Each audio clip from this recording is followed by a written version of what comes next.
একটি দোয়া পড়লে সাথে সাথে আল্লাহর গায়েবী সাহায্য আসবে। এটা ইব্রাহিম আলাইহিস সালাতু ওয়াস সালাম যখন কঠিন বিপদে পড়েছিলেন তখন কিন্তু আল্লাহ পাক রব্বুল আলামিনের কাছে এই দোয়া পড়ে সাহায্য চেয়েছিলেন এবং সাথে সাথে আল্লাহ পাক রব্বুল আলামিন সাহায্য পাঠিয়েছিলেন। ইব্রাহিম আলাইহিস সালাতু ওয়াস সালামকে যখন নমরুদ আগুনে নিক্ষেপ করতে চেয়েছিল, যখন কঠিন পরিস্থিতি, ক্যান ইউ ইমাজিন দ্যাট, আপনি কল্পনা করতে পারছেন ইব্রাহিম আলাইহিস সালামকে আগুনে নিক্ষেপ করা হবে, এমন সময় ইব্রাহিম আলাইহিস সালাতু ওয়াস সালাম কারো কথা স্মরণ করেন নাই, তিনি তার বাবা মার কথা স্মরণ করেন নাই, তিনি ভরসা করেছিলেন একজনের উপর, তিনি কে? আর আল্লাহ পাক রব্বুল আলামিন বলেন, যদি কোনো ব্যক্তি আমি আল্লাহর উপর ভরসা করে, আমি আল্লাহ তাআলা ওই বান্দার জন্য যথেষ্ট হয়ে যাই। আল্লাহ পাক রব্বুল আলামিন পবিত্র কোরআনুল কারীমের ভিতরে নিজেই বলে দিয়েছেন, 28 নম্বর পারা 17 নম্বর পৃষ্ঠার 9-10 নম্বর লাইন সূরাতুত তলাকের 3 নম্বর আয়াতের একটু অংশ আল্লাহ বলেন, ওয়ামাই ইয়াতাওয়াক্কাল আলাল্লাহি ফাহুয়া হাসবুহু, যে ব্যক্তি আমি আল্লাহর উপরে ভরসা করবে, আমি আল্লাহ ওই বান্দার জন্য যথেষ্ট হয়ে যাই। আল্লাহ পাক রব্বুল আলামিন যদি কারোর জন্য যথেষ্ট হয়ে যায়, তার কোনো টেনশন থাকে না। ইব্রাহিম আলাইহিস সালাতু ওয়াস সালামকে আগুনে নিক্ষেপ করা হবে, এমন সময় জিবরাইল আলাইহিস সালাতু ওয়াস সালাম ইব্রাহিম আলাইহিস সালামের কাছে এসে বললেন, আমি আপনাকে সাহায্য করতে চাই। দেখুন, চূড়ান্ত পরীক্ষা হচ্ছে এখন। ইব্রাহিম আলাইহিস সালামকে আগুনে নিক্ষেপ করা হবে, প্রায় কতদিন ধরে আগুন প্রজ্বলিত করা হয়েছে, এমনকি ঢোল বাজিয়ে মানুষের কাছে প্রকাশ করা হয়েছে যে ইব্রাহিম খারাপ লোক, ইব্রাহিমের জন্য তোমরা যে যা পারো জ্বালানি দাও। এমন একটা পরিস্থিতি হয়ে গিয়েছিল তখন, মানুষ মনে করেছিল এই সত্য ইব্রাহিম আলাইহিস সালামকে মিথ্যা বলে মানুষের কাছে প্রচার করেছে নমরুদ।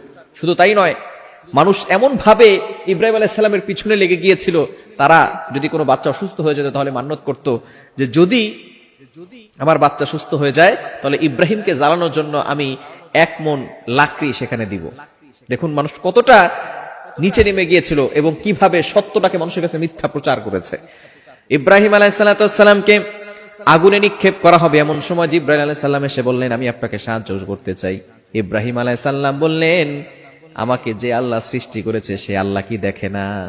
আমি তোমার কাছে সাহায্য নিতে চাই না, আমি স্বয়ং আল্লাহ পাক রব্বুল আলামিন তিনি যদি চান যে আমি তার জন্য জীবন দেই, 1 বার নয় 1,000 বার জীবন দিতে পারি, 1,000 বার আগুনে ঝাঁপ দিতে পারি, 1,000 বার শহীদ হতে পারি, কিন্তু সেই আল্লাহ যদি আমাকে বাঁচাতে চান তাহলে তিনি নিজেই পারেন।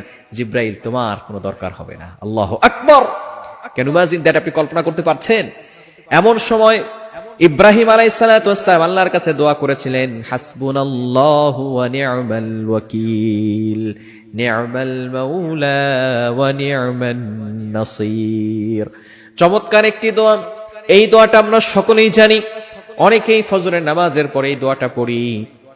কখনো যদি আপনি কঠিন বিপদে পড়ে যান, এই দোয়াটা পড়ার সাথে সাথে তিনি বলেছিলেন, হাসবুনাল্লাহু ওয়া নি'মাল ওয়াকিল, নি'মাল মাওলা ওয়া নি'মান নাসির। আমার আল্লাহই আমাকে সাহায্য করবে, আমার আল্লাহই আমার জন্য যথেষ্ট, জিবরাইল তোমার প্রয়োজন হবে না। সাথে সাথে আল্লাহ পাক রব্বুল আলামিনের এই কথাটা এতটা ভালো লেগেছে, আল্লাহ পাক রব্বুল আলামিন আগুনকে ডাইরেক্ট নিষেধ করে দিয়েছেন, আগুনকে সতর্ক করেছেন, কুলনা ইয়া নারু কুনি বারদাও ওয়া সালামান আলা ইব্রাহিম। ও আগুন, তুমি ভালো করে শুনে রাখো, তোমার ভিতরে কিন্তু আমার ইব্রাহিম যাচ্ছে, খবরদার আমার ইব্রাহিমকে তুমি পোড়াবে না, আমার ইব্রাহিমের জন্য তুমি শীতলময় ঠান্ডা হয়ে যাও। বলেন সুবহানাল্লাহ। এবার চিন্তা করে দেখেন, শান্তিময় ঠান্ডা হয়ে গেল আগুন, যে আগুন মানুষকে জ্বালিয়ে ফেলে। সুতরাং বোঝা গেল আগুনের কোনো শক্তি নাই, সকল শক্তির মালিক কে? কুলনা ইয়া নারু কুনি বারদাও ওয়া সালামান আলা ইব্রাহিম। আল্লাহ পাক রব্বুল আলামিন আর আগুনকে অর্ডার করে দিল, আগুন ইব্রাহিম আলাইহিস সালামকে পোড়ালো না। শুধু তাই নয়, যখন ইব্রাহিম আলাইহিস সালাম বৃদ্ধ হয়ে গেলেন, বৃদ্ধ হয়ে যাওয়া